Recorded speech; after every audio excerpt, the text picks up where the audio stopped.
राधे राधे। नवरात्रे आने ही वाले हैं और नवरात्रे की पूजा में हम कलश स्थापना करते हैं।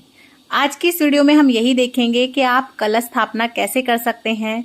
कलश माता रानी के सीधे हाथ की तरफ रखें, उल्टे हाथ की तरफ रखें, कलश में क्या डालें क्या नहीं डालें, और भूल के भी आपको क्या गलती नहीं करनी चाहिए कलश स्थापना करते समय। इस वीडियो में मैं आपको डिटेल में सारी चीजें बताने वाली हूँ, इसीलिए वीडियो को बिना स्किप करे एंड तक जरूर देखिएगा। तो चलिए वीडियो को शुरू कर लेते हैं। कलश स्थापना के लिए सबसे पहले हम कलश ले लेंगे। आप चाहें तो इस तरह का मिट्टी का ले सकते हैं, या आपके घर में जो भी पीतल का, तांबे का इस तरह से लोटा हो, स्टील का भी आप ले सकते हैं, आप वो ले सकते हैं। अच्छे से इसे धो लीजिए, मांज लीजिए, आप वो भी ले सकते हैं। और अगर आप मिट्टी का ले रहे हैं तो हो सके तो आप कोरा यानी कि नया ही लें, लेकिन कई बार नहीं भी ले पाते तो कोई बात नहीं, आप उसे अच्छे से धो के यूज कर सकते हैं। उसके बाद हम अपने कलश के कंठ पे अच्छे से इस तरह से कलावा बांध लेंगे, स्वास्तिक पूर लेंगे। अगर आप किसी धातु का कलश ले रहे हैं तो कोई दिक्कत नहीं है, लेकिन अगर आप मिट्टी का कलश ले रहे हैं, कोरा ले रहे हैं, तो आप पहले ना उसे थोड़ी देर के लिए पानी में भिगो दीजिएगा। इससे जो है आपका कलश पानी सोखेगा नहीं और लास्ट तक जो है ना उसमें पानी रहेगा। वरना कई बार क्या होता है, नवरात्रि 9 दिन के हैं, आपका जो कलश है ना वो खाली हो जाता है, रित जाता है, जो कि अच्छा नहीं रहता है। तो आप इस बात का ध्यान रखिएगा कि अगर आप मिट्टी का कलश ले रहे हैं तो आप उसको एक रात पहले या 2-3 घंटे पहले पानी में अच्छे से डुबो दें। उससे जो है वो फिर पानी सोखता नहीं है। अब हम शुद्ध साफ जल से अपने कलश को कंठ तक भर लेंगे। तो इस तरह से हमने साफ जल डाल लिया है। इसके अंदर डालने के लिए हमें चाहिए हल्दी की गांठ, सुपारी, सिक्का, लौंग और इलायची। सिक्का आप चांदी का भी ले सकते हैं, या जो नॉर्मल सिक्का होता है अच्छे से उसे धो लीजिए, आप वो भी डाल सकते हैं। साथ ही में आप चावल ले लीजिएगा, और चावल आप थोड़े ज्यादा ही लीजिएगा। एक तो हमें अष्टदल कमल बनाने के लिए भी चाहिएंगे, और यहाँ पे मैंने ये लिए हैं आम के पत्ते। तो आप आम के भी ले सकते हैं, आप चाहे तो पान के भी ले सकते हैं, या फिर वो जो अशोक के आते हैं आप वो भी ले सकते हैं। बस आप देख लीजिएगा कि 7, 11, 21 इस तरह का गुच्छा ले लीजिए, या 5 भी ले सकते हैं आप। और कटे फटे पत्ते आप हटा दीजिएगा। सबसे पहले हम अपने कलश के जल में गंगा जल मिला लेंगे। उसके बाद जो हमने ये सामग्री ली है हम वो डालेंगे। और अगर आपके पास हल्दी की गांठ नहीं है, कोई बात नहीं, जो आपके घर की हल्दी है जो आप यूज करते हैं खाना बनाने में, आप 1 चुटकी वो डाल दीजिए। और ये जो हम लौंग इलायची डालेंगे, ये भी आप देखिएगा कि लौंग के अंदर फूल हो और इलायची खराब ना हो। नहीं लाते हैं तो बहुत अच्छी बात, लेकिन अगर आपके घर पे पहले से रखी है, साफ सुथरी है, तो आप यूज कर सकते हैं। थोड़ी सी दूर्वा और फूल डाल देंगे हम। उसके बाद थोड़े से हम चावल डाल देंगे। तो इस तरह से आप ये चीजें कलश में डाल दें। उसके बाद हम अपने पल्लव पे इस तरह से तिलक कर लेंगे। तो आप रोली से और चंदन से, दोनों से इस तरह से अपने जो पत्ते हैं उन्हें टीक लीजिए अच्छे से। कलश के ऊपर रखने के लिए हमें नारियल चाहिए, और नारियल आपका पानी वाला ही हो, सूखा मत लीजिएगा। और कई लोग गंजा नारियल ले लेते हैं जिसपे जटा नहीं होती, तो ऐसा नारियल भी नहीं रखते हैं पूजा में। आप ध्यान से ना जिसपे जटा हो वही लीजिएगा।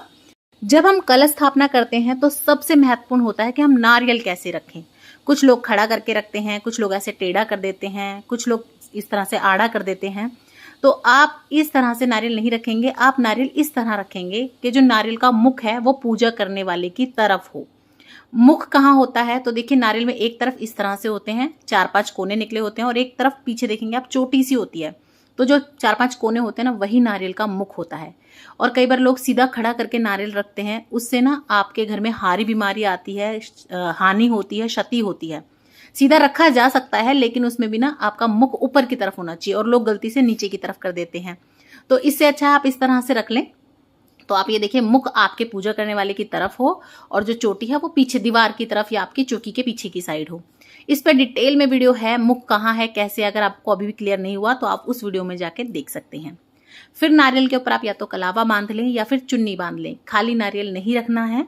और इसके ऊपर भेंट बांधी जाती है मनोकामना पूरी करने के लिए। अगर आप भी कोई मनोकामना मांगते हुए माता रानी को प्रसन्न करना चाहते हैं, अपनी मनोकामना पूर्ण कराना चाहते हैं, तो भेंट बांध सकते हैं। भेंट कैसे बांधी जाती है उसका मैं अलग से वीडियो दे दूंगी, अगर आपको चाहिए तो आप कमेंट में मुझे बता दीजिएगा। वैसे मैंने पहले डाल रखा है, चैनल पे भी मिल जाएगा, लेकिन अगर आप कहेंगे तो मैं आपको दोबारा से वीडियो प्रोवाइड कर दूंगी, या सभी के लिंक मैं डिस्क्रिप्शन बॉक्स में डाल दूंगी, आप वहां से भी देख सकते हैं। नवरात्रि से रिलेटेड सभी वीडियोज आपको मिल जाएंगी। इस तरह से पान का पत्ता लगा के आप ऊपर से कलावा बांध दें। कलावा बांधते समय गांठ नहीं लगानी, सिर्फ इस तरह से लपेटा जाता है।